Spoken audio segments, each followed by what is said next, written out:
Hello and welcome to another episode of Fresher Take. My name is Ben. My name is Becki.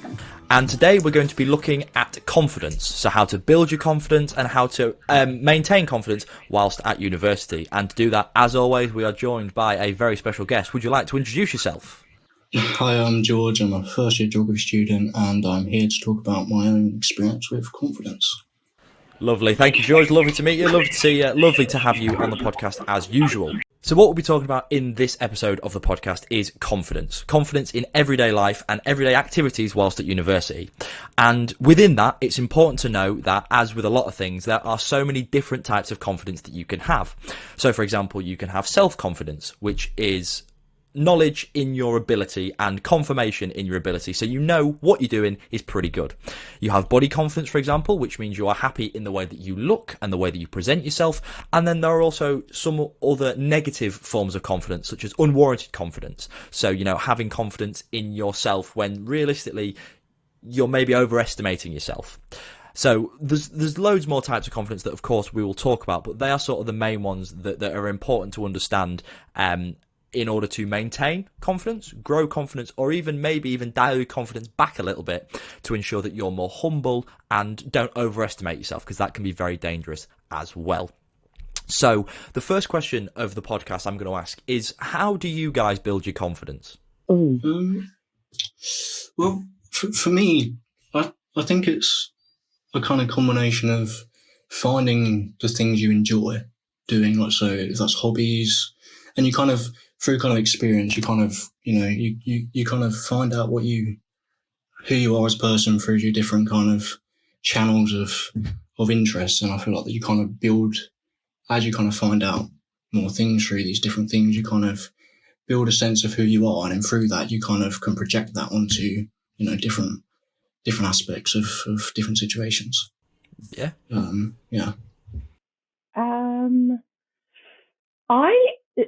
I'm fond of like a pep talk, like a self pep talk.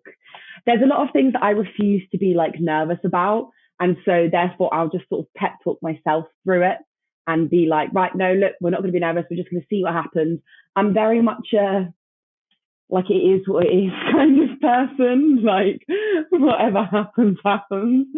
So in that sense, I think I do exude a lot of confidence. Like most people would say that I was a very confident person, but I think that's just because I refuse to not be, if that makes any sense. Yeah, I think that's not necessarily a bad thing, though. Like, when you talk about having confidence, you know, having that ability to just be like, it sort of is what it is, you know, don't overstress, can be a really good way of maybe like helping someone with their confidence. And it's quite a good tip of, you know, sometimes things, you can't control like a lot of things. So I think having that just, is what it is, you know. I've prepared for it as much as I can, for example. Yeah. I think is a really good way of doing it. I think it's also important to kind of note that, you know, not to compare yourself to other people who you might perceive as being more confident. You kind of, you know, you kind of stick to, you know, finding out what you feel confident in doing and not doing, you know. Yeah. I think that's like probably one of the best things you can do. In the amount of times that we've talked on the podcast about comparing yourself to other people, especially when we are, you know, at home more easily influenced by things like social media, you know, the ability to look at someone and go, how are they, you know, so much better than me, or how are they at a different stage in life? And realistically, like, you're running your own race. It doesn't matter what other people are doing. Like, yeah, take inspiration from that. Take, you know, a little bit of understanding from, like, yeah, do you know what? Maybe I can take something they're doing and apply it to my own life. But I think what you say, mate, is absolutely perfect. Of, you can't compare yourself to other people, because some people are naturally just more confident than other people. Like, I would like to say I'm quite a confident person. I don't mind talking in front of people. So things like group projects and presentations don't necessarily bother me. But I know other people that could think of nothing worse than, you know, being sat in front of a group of 7 or 8 people and reviewing, I don't know, a presentation that you've done. Yeah, and that's not to say that people that are like less confident or like maybe more introverted in those sort of situations are any worse off than people who, exude confidence a lot of the time. That's not what it is at all. Everyone has their areas where they feel very confident in. I'm sure that there's a topic or like an area in which people who are usually less confident in certain situations will come out and be like super confident about it. They'll love talking about it. They'll be able to like school anyone on that sort of topic. It's just people have different situations where they are more or less confident. And I think that goes for everyone, even people like you and I, Ben, who I would say are rather extroverted, usually exude a large amount of confidence. I'm sure, I know that I have areas where I'm like, I'm not too sure about this. I'm not really. And that's when I think it goes into those like different kinds of confidence that you were talking about. Because I know for me, in those situations, I do tend to put on like a fake confidence. Not so much an unwarranted one, because I don't believe that I'm the best at that or I can do that. Blah, blah, blah. I just sort of put on like a mask where I'm like, well, I'm going to pretend that I'm confident about this because I don't want anyone to think that I'm not. Yeah, it literally says here in the notes that we've made, the classic fake it till you make it sort of exude of confidence, of that if you act a certain way and make people think that you know what you're talking about, you inherently know what you're talking about. And I'm a not a strong advocate, but I mean, I have done this in the past, been in a situation that maybe I'm not necessarily the most comfortable in, but as long as you can it literally is, as long as you can fake your way through it and make people think you know what you're talking about, that gives you confidence in yourself, because you've taken yourself out of your comfort zone and are more willing and more able to adapt to other scenarios that come your way. So I think it's not necessarily a bad thing to fake it till you make it. Yeah, and I think that's a good point. I think, and it's all about kind of pushing yourself almost, to kind of act in this sort of, you kind of being sure of yourself, and I think that's how you learn confidence. Really, I think it's all through kind of experience and kind of you build it up as you go along, sort of thing. Yeah. But because like not everyone is going to have confidence, straight out of the box. Do you know what I mean? No one has given you the perfect confidence package to go, there you are, mate, you're sorted in life. And I think, a lot of people sort of see that as a kind of a negative thing, but I think you have to realise that a lot of the things that you've done in life, like negative things and things that have, maybe not gone your way, have built you to the person you are now. So like you said, George, going back to, you're able to do different things and you need to learn from experiences, take the negatives of, I really messed up that presentation, or do you know what, I said something really stupid to that person that I really shouldn't have done, or when someone says something ridiculous in like a shop, for example, and you say you too, when they're like, oh, have a good day, and you say something really stupid like thank you, or you know what I'm talking about, them sort of weird situations. Instead of looking at them as like a negative thing, like when people say, if someone says happy birthday and you go you too, it's like, oh no, that's really stupid. But it's not a negative thing. It's, you reacted probably maybe in a way that wasn't perfect, but that doesn't mean that you're going to do that again in the future. You learn from things, you adapt, you can overcome them in the future.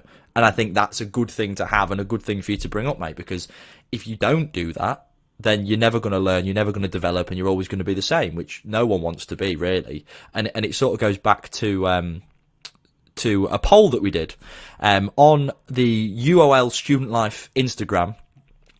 We had a few questions and a few polls for the listeners of the Fresh State podcast to answer, and we will be, dropping in some statistics throughout this episode just to, give you a little bit of insight into, how other people think and how other people function. And of the people that answered, we asked them, would you describe yourself as a confident person?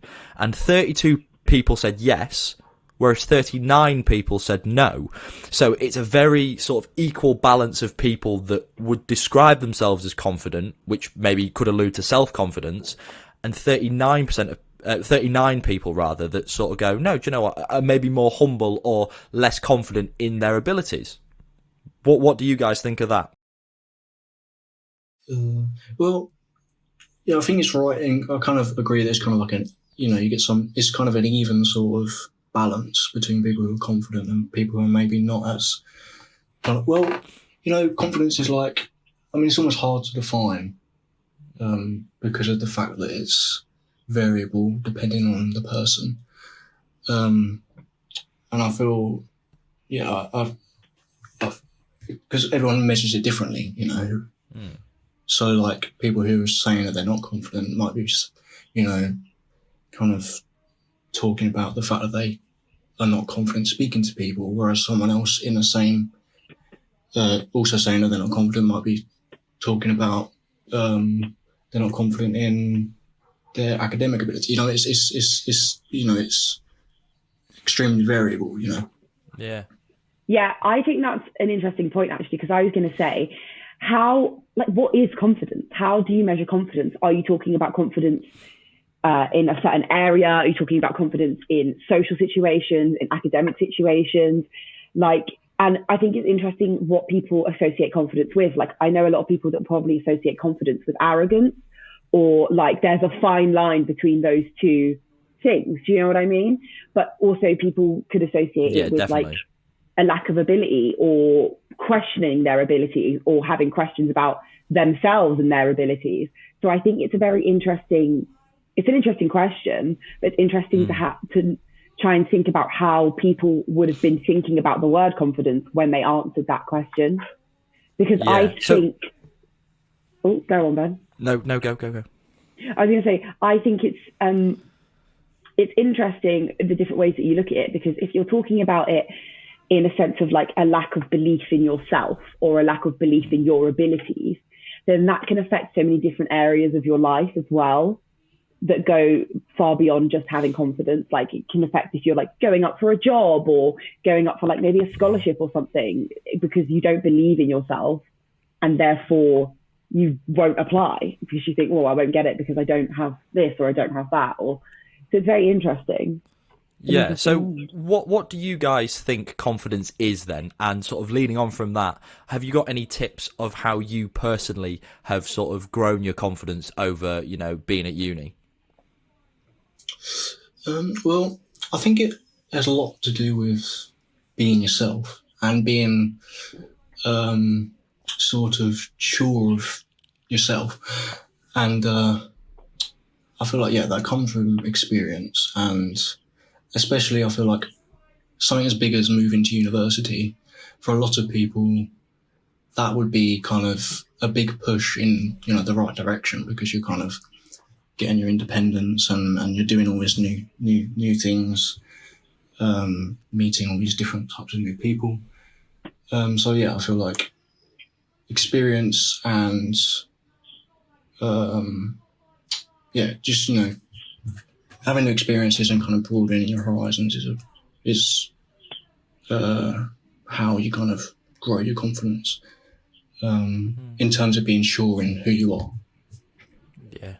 Yeah, I would agree. I think it is like it's a self assurance. I believe it does start like in yourself. Like, yes, it is helpful for other people to be like encouraging and to tell you that, that you've got, that you're good at something or something like that. Like in the poll, it says, where is it? Where's the question?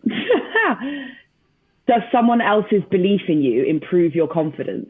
69 people said yes to that, and 7 said no.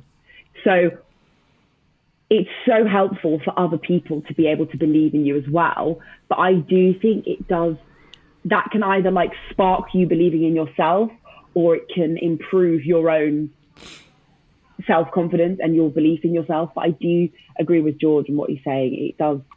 It is about like you and believing in your abilities and what you can and can't do and things like that. Yeah, it's really interesting though, I think, because like me personally, I've always struggled with being able to admit my own strengths, if that makes sense. So, because of past experiences and because of interactions with people, it's sometimes hard to admit, do you know what, I am actually quite good at something, because you instantly think that you're going to come across as arrogant or cocky and, I'm the biggest person in the room.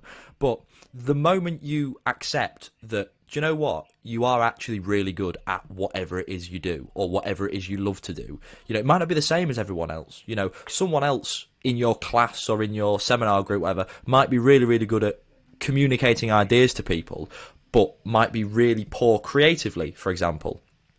Or someone else might be a maths genius, and some people can't even add up like their shopping, how much your shopping costs. And you know, not everyone is. It's obvious to say that not everyone is going to be great at the same thing, but I think having confidence in yourself and ability to go, no, do you know what? I am actually really good at what I do. I think that can breed a lot of confidence in other areas. Like George was saying, you know, it's so important to be yourself and don't ever try and, whilst we say, you know, sometimes fake it till you make it is an okay strategy to adopt, not in everyday life. You know, if you are out with friends or, you know, you're socializing with people, you know, faking who you are maybe is not the best thing to do.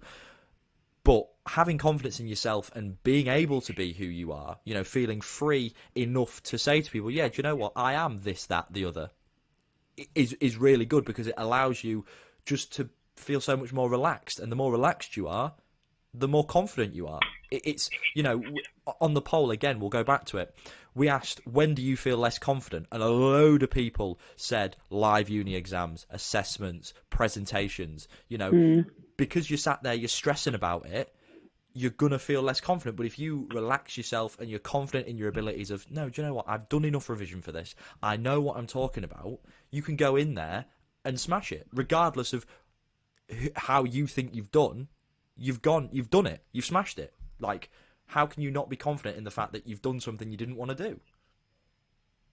Yeah, definitely. So it sort of leads me perfectly on to my next question then, of how have you guys have you guys faced any adversity when it comes to confidence? Has there been a time where, you know, your confidence has been rock bottom and you've done something to improve that? You know, have you got any anecdotes and stories, of course, if you feel comfortable talking about them, of ways that you personally have, you know, become more confident and become more sound in yourself? For me, I sort of had it on from like both sides of the spectrum. So I either like exude a lot of confidence to the point where it could probably be viewed as arrogance, or I am like not too sure about myself. But I very rarely, and this is probably not the greatest thing, very rarely let people see that. So I can feel very like not confident in what I'm doing, or not confident in like if it's a test or a coursework or a presentation or something like that. And even though I'm feeling not confident, I am very much a person that will try and just figure it out myself, rather than, you know, maybe asking for help or asking someone like, what do you think? Or do you think this makes sense? Or something like that. So I usually have my own sort of techniques where I will really sit, take stock. I'm fond of like writing down like lists of what I can do, or what's going to make me less stressed or feel more confident about the subject, or what, do you know what I mean? And I'll do that instead of talking to someone, or talking to like a housemate or a course mate or something like that. And I do think that's probably not the greatest strategy of dealing with it. But at the same time, I do find like those self-pep talks effective for me, and they do make me go, oh wait, no, I can do this. I've done this before and that relates to that, or I've done that before and that means I've got these skills that will help me do this.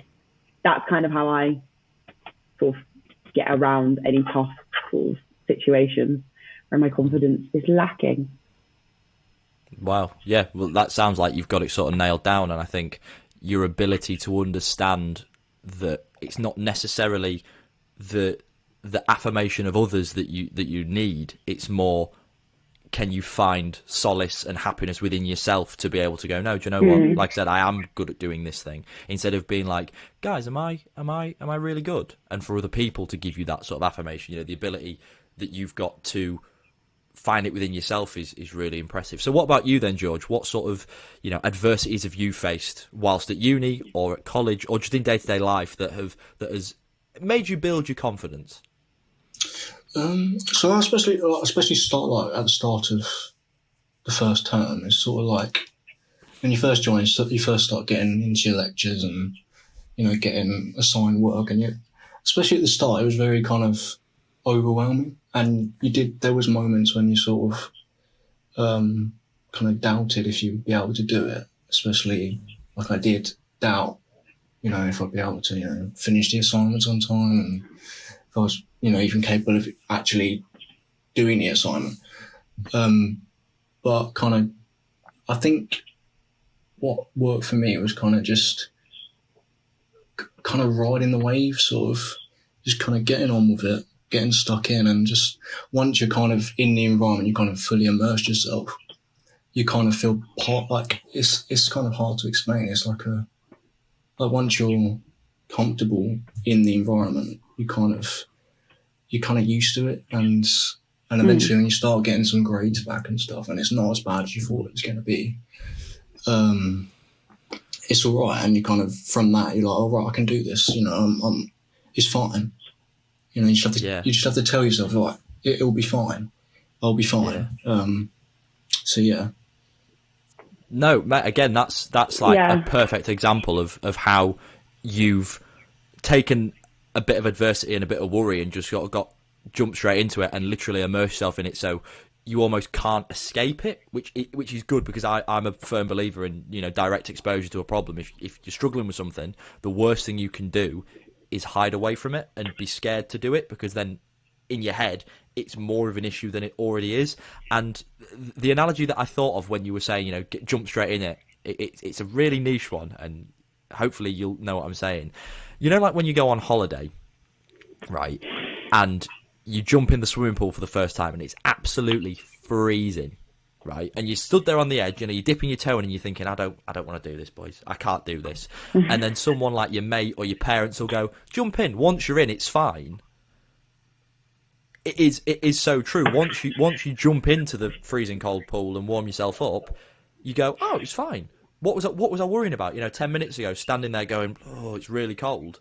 And that was the analogy I got of what you were saying, of sometimes, and maybe most of the time, I would argue, the best thing to do is fully immerse yourself in what you're doing. And like you said, you become so immersed in it and so encapsulated by it that you end up on the fly learning about your problems, learning what you can and can't do, learning where you need to improve. And like you said, with your grades, you sat there going, oh, I've butchered this presentation. And then you get like maybe a 60 or a 70, and you go, do you know what? I've actually done better than I thought I did. And then all your previously perceived problems have magically sort of just gone away in you just getting on with it. Yeah, definitely. It's kind of like, people think that you have to sort of sink or swim in any kind of situation. Do you know what I mean? Like, you're either going to really do really bad or you're going to do really well. There is a middle ground, and that middle ground does also teach you things, as does sinking and as does swimming. And that's the same thing with confidence. You're really confident in one area, sure, fine, you're swimming through life. But if you're really bad in another one, what can you learn from that? What can you take from that and apply to a future situation? What have you already done that you can apply to this situation in order to become more confident? Skills are transferable. I know people don't really understand that as well. They think, oh, well, I've never done this before. Okay, but what have you done that's around that? Have you got anything that has similar, skills or similar activities involved? Will that help you? I think sometimes you just have to sit and think and take stock, and other times you have to jump in and you have to be like, I can do this. I've got this. What is the worst that can happen? I'm new to like a positive outlook, positive mindset. You know what I mean? Like, always thinking about the positive outcomes of things, always thinking about what positively could happen rather than focusing on the negative. I think that's a very good thing for improving people's confidence, is just being like, no, look, if I do this, then either way, I'm going to learn something. I'm either going to not do well and I'm going to learn how to do better, or I'm going to do well and realize that I was actually really good at this and that I actually should have, had some more confidence in myself and went, no, I can do this. Yeah, absolutely. And I think what we were all alluding to there is just You got to just do it. It's awful to say that, nerves can get the better of you, your own mind can get the better of you, being like, you shouldn't do this, shouldn't do it. But I think everything we've been saying is sort of just, you got to just do it. There's no way you're ever going to tackle something if you don't hit it face on. If you don't go, no, you've got to give it a good go. Because if you don't, what have you learned? All you've learned is this is still a problem. Whereas if you do it and it doesn't go very well, for example, you go, right, okay, didn't go very well. Why didn't it go very well? And like you said, Becki, and as George has alluded to as well, taking stock of what you've done, what you can and can't do. If you've never done something, you can't say you're bad at it because you've never done it. Exactly. And again, this moves me perfectly on to another, little topic that I think is important to know, is that sometimes you can always help other people's confidence as well. And I think that's really important to look at, because it's not always about how do you think, how do you see yourself, as much as it is important to understand what you're good at, what you're not good at, where you need to improve. I think as well, having confidence in other people is really important, because again, a little anecdote here of nothing, annoys me more than when someone is in like a lesson, for example, and they'll say something, they'll answer a question, for example, or they'll present a piece of work, and then they instantly preface that with, oh, but I'm unsure if it's any good, or I'm unsure if that's the right answer, and it hurts me to see that, because then they're not having, confidence in themselves to be able to say what they think is the answer. Yeah. And I think especially with group projects and stuff, if you are able to see that in other people, and you can go, no, do you know, that's a really good answer. I never thought of it that way. Building confidence in other people is just as important. And again, we'll go back to the poll. Do you have confidence in other people? Do you believe in them? 41 said yes, and 34 said no. And again, that's great to see. A positive, an overwhelmingly positive number of people say, do you know what? I do have confidence in other people. I do believe in other people, and I think that is a really important thing to have as well. It's not. There's no good you just being the best or the most confident. Other people have got to feel that as well. And if you have confidence in them, they'll have confidence in themselves, which means, who knows, you could form a fantastic friendship or a fantastic, work relationship with them. By having confidence and believing in other people as well as yourself, it's almost like a two-way street of, you help someone and you also help yourself, because you have confidence in them, which means they then have confidence in themselves, which makes you feel confident that you've given them confidence. How many times can I say confidence in one sentence? So many apparently. I get what you're saying though. It can also be really beneficial in, like, if you think about it, things that we do at uni are ultimately for the workplace. It's to prepare us for going into the workplace. You have to have a certain amount of confidence in someone else, because you probably will be working in teams. And if you don't, it will lead you into such a bad mindset where you'll be thinking about how they're doing their job, or how they're doing something like on a project that you're working on, and you think, oh, maybe I'm going to have to fix that, or blah, blah, blah, blah. If you have confidence in someone else's ability, in someone else, in the way in which they work, then it can take so much pressure off of you, especially if you're like a team leader or something like that. And you'll be able to know, no, they've got this. I believe that they have this, and therefore I can do my job without having to, worry or stress or about what's going to happen.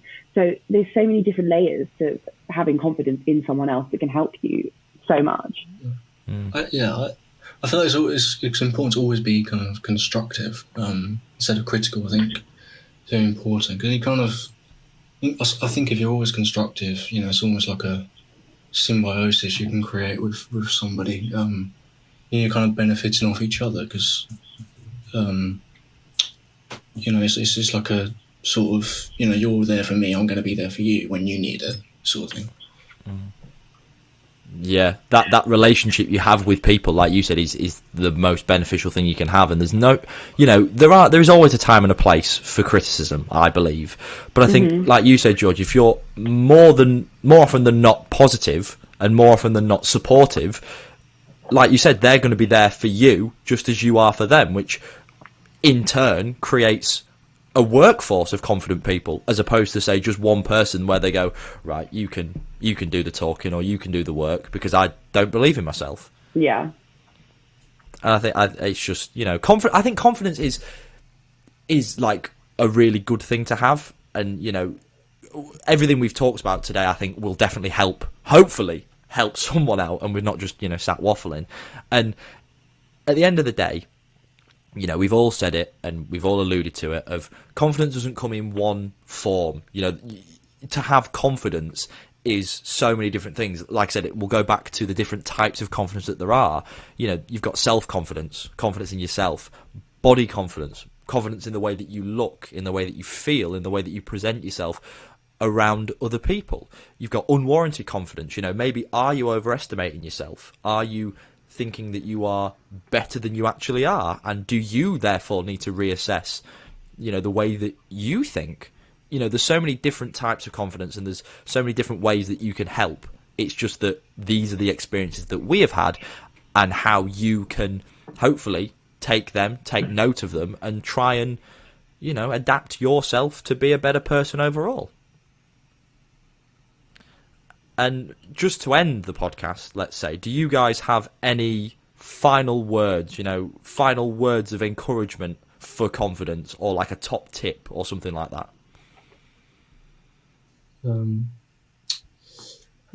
Face every situation as if you're gonna. There's either two outcomes. Either you'll flourish, you'll do well, or maybe it won't go as well, and you'll have a lesson at the end of it. It's a win-win at the end of the day. Yeah. I'd say don't associate confidence with being like right all the time. The amount of times I've raised my hand and confidently said the wrong answer to something is staggering. But I've learned something. I've learned something along the way. It's probably embarrassing, but it was a learning experience. So you don't ask questions. You don't always have to be right about something. It's okay to be feeling your way around. Everyone's figuring it out. Everyone's figuring out how to be confident in themselves and how to, stride in their life and in their career field. Yeah, I think having confidence in knowing that you could be wrong, or confidently saying the wrong answer, is a really good thing to have, because again, you're not scared to, you're constantly looking for improvement, which is really good. And I've got a little activity as well, which is what I will end the podcast on. So the activity for this podcast is something that I have called positive affirmation and direct exposure. So what that means is, at the beginning of every day, if you're not feeling the most confident in the world, and we've already discussed it very slightly, what I want you to do is I want you to make a list, or even just think of in your head 5 things that you are happy with, 5 things that you think I'm really good at, or 5 things that I'm maybe grateful for, or 5 things that I can now do that I couldn't do a year ago. And what that will do is it will allow you to take stock, as we've said, of your life, of things you can and can't do, and will allow you to not only feel more confident in yourself, but also give you the ability to help other people out, and even help yourself out with the things that aren't really your strong points. And that's okay. It takes a lot of confidence to admit that you're not good at something, as much as it takes confidence to say I'm at the best at something. So that's step number 1. And the second step is direct exposure. And again, we've said this again and again on the podcast, of just get involved, jump into every situation as if you want to give it 100%, because there are only one of 2 outcomes. You do really well and you learn something from that, or you don't do very well and you learn something from that. There is really no negative to just getting involved with everything, whether that be, I embarrassed myself a little bit, or I said something stupid. Realistically, in the grand scheme of the world, who really cares? If you're constantly evolving, constantly engaging with things, and constantly trying to make yourself a better person, I personally see no downside to just giving it a good go. And that is where we will end this episode of the Fresh Take podcast. Thank you very much for listening or watching.